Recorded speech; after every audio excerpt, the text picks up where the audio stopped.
We are on day 3 of the Vlog Every Day in June challenge from Christy Jordan at southernplate.com. And the question for day 3 is, who taught you how to cook? Which is a super fun answer for me because my mom taught me how to cook. And part of the question that Christy gave was also to describe the person who taught you how to cook. So anybody that knows my mom knows that she is the consummate homemaker and an excellent hostess. She always tries new recipes on company fearlessly, and with reason, because she's really never had any flops that I can remember. She's really good at following complicated recipes for like 8-layer cakes with homemade icing and, crystallized almonds in the middle or whatever. She's really good at making delicious, complicated desserts. But she's also really good at making things special. Proverbs says that it's better to have a simple dinner of herbs where there's love than to have a fancy dinner where there's hatred.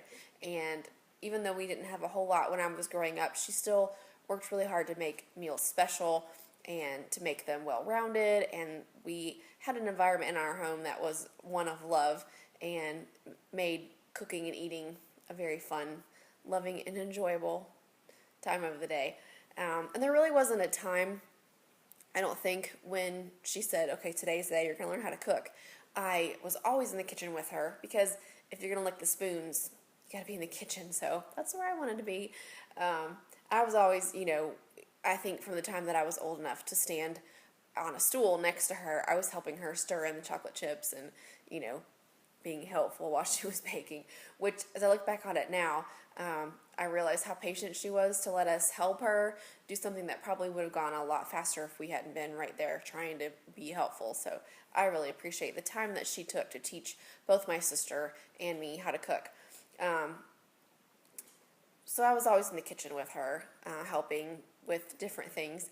And she was kind of smart because not only, did she have us in the kitchen to teach us things, she kind of, made me her sous chef. So by the time that my sister and I were in high school, we were able to just jump right in next to her and do whatever she needed to get supper on the table. So she was kind of smart too. But when I was in middle school, we were homeschooled. So my job was to make lunch every day. And I normally just made, sandwiches and soup and stuff like that. But I was also able to try new recipes and, make fun things for lunch. So that was kind of an easy entry into making meals, was just fixing lunch for the family and having it ready at the same time, whether it was just soup and sandwiches or something maybe a little more complicated. I had to make notes because I didn't want to ramble on and on forever, so I'm looking down at my notes so I don't get off track.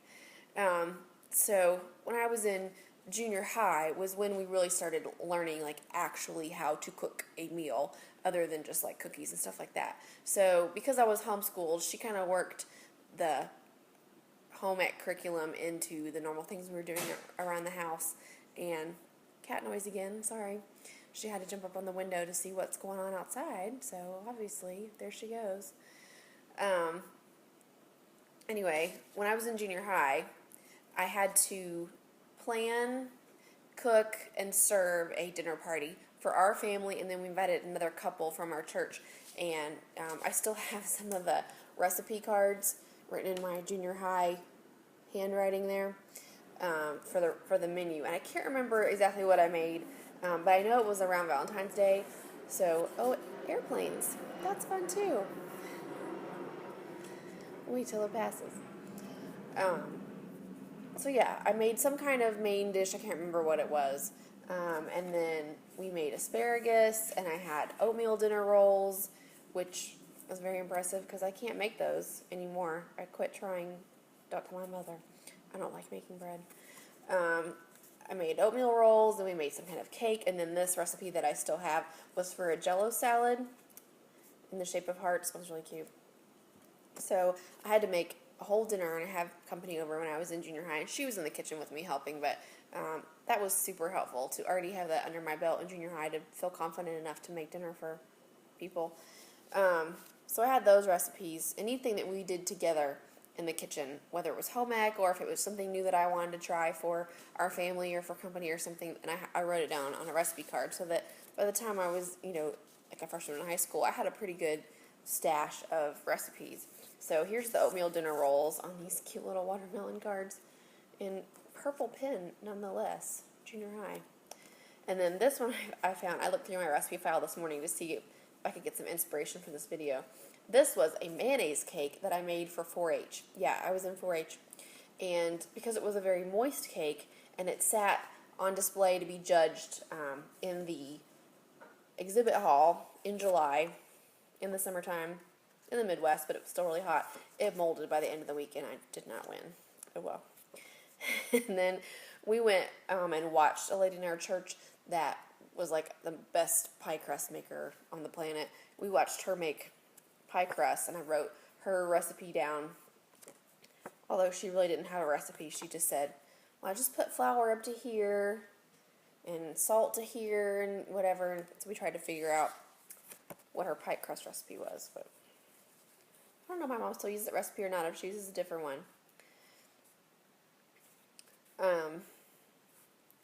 So I learned how to do different things, and I always wrote it down on a recipe card. So I had kind of like a resume of things I knew how to make.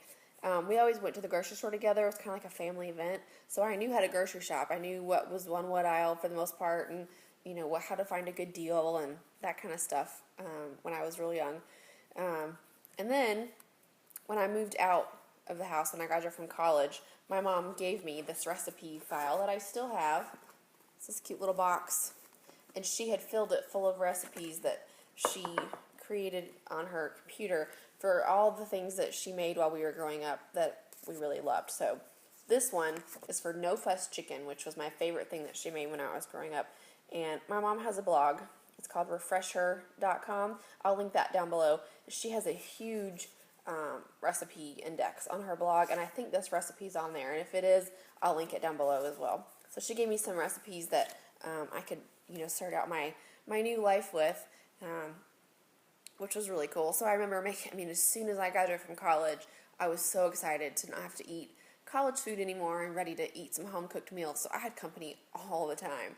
And it was because my mom had made us help her in the kitchen, have people over and do all the cooking ourselves, that I was confident when I moved out on my own. I knew how to cook, and I wasn't afraid to try new things on company. I don't do that as often as she does. I'm not quite as brave.